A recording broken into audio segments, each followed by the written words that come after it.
My name is Joshua Wilson, and this is my persuasive speech on the young earth versus old earth debate. Both old earth creationism and young earth creationism seek to solve the apparent conflict between the Bible and science with regard to the age of the earth. This excerpt from a Got Questions article communicates that the age of the earth is an important topic. The importance of this subject really boils down to how we interpret Scripture. We need to make sure that we are reading the Bible the right way and not applying our own perspective to it. Although many people hold to the view that the earth is old, the Bible makes it clear that it is relatively young.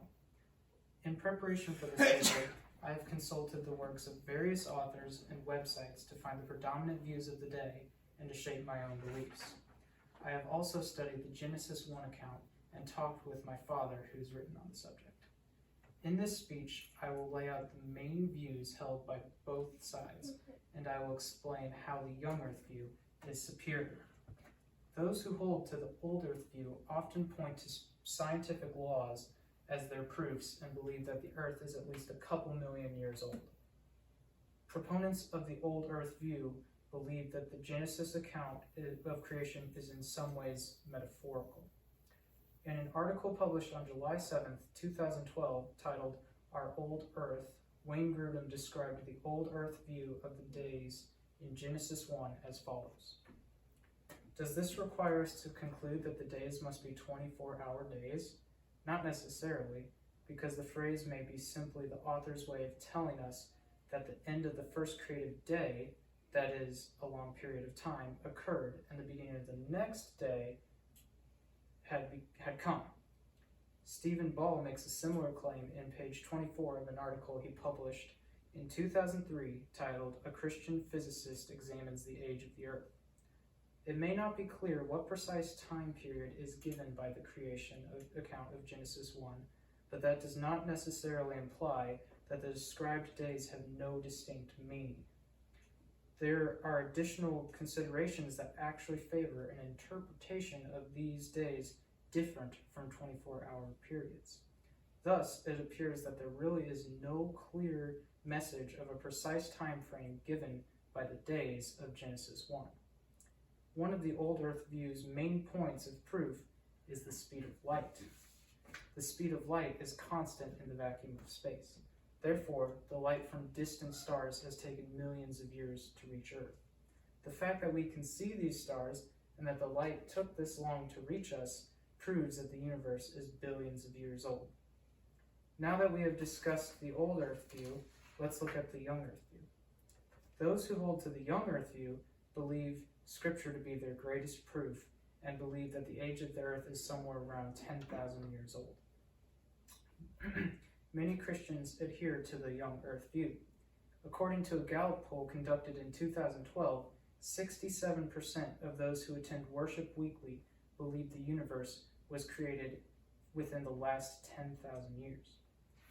Young earth advocates also believe that the creation account in Genesis 1 is a literal 6-day creation. They argue that the literal translation is more consistent with the rest of the passage and other sections of the Bible. Exodus 20 supports this when it states, 6 days you shall labor and do all your work, but the 7th day is a Sabbath to the Lord your God. On it you shall not do any work. You or your son or your daughter or your manservant or your maidservant or your livestock or the sojourner who is within your gates.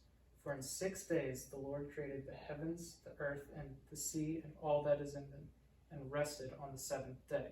Therefore the Lord blessed the 7th day and hallowed it. The lineages are used as a proof for a short time between Adam and Jesus.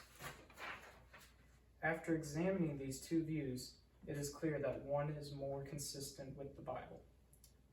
Weighing these arguments together, there are a couple of major reasons why the young earth view is superior to the old earth view. First, it holds to the literal interpretation of this passage. The Bible claims to be inerrant, so all claims within it are either true or false.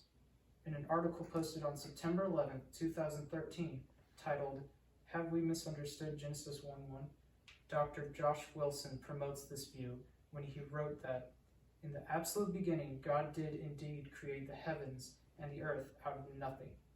And as the rest of the chapter and Exodus 20:11 teach, he did it supernaturally by his word in 6 literal days. Second, God created everything in a mature state. This would explain why we can see the light from stars that are millions of light years away. Finally, the more specific view of evolution is impossible when considering the entrance of sin into the world. In his article published on February 16, 2011, titled Young Earth Creationist View Summarized and Defended, Dr. Terry Mortensen highlights this fact when he writes that the Bible teaches that there was no animal or human death before the fall of Adam and Eve. So the geological record of rock layers and fossils could not have been millions of years before the fall. In conclusion, it is clear that this is a very important topic. During this speech, we compared the two views by examining their differences, and we looked at the evidence to determine which view is more in line with the Bible.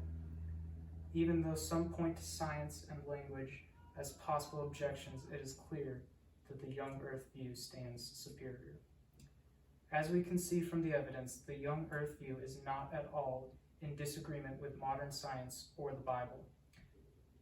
God specifically stated how long it took him to create the world and how he did so immediately and not through evolution. Ultimately, we know that God is the creator and that he has revealed this through his word.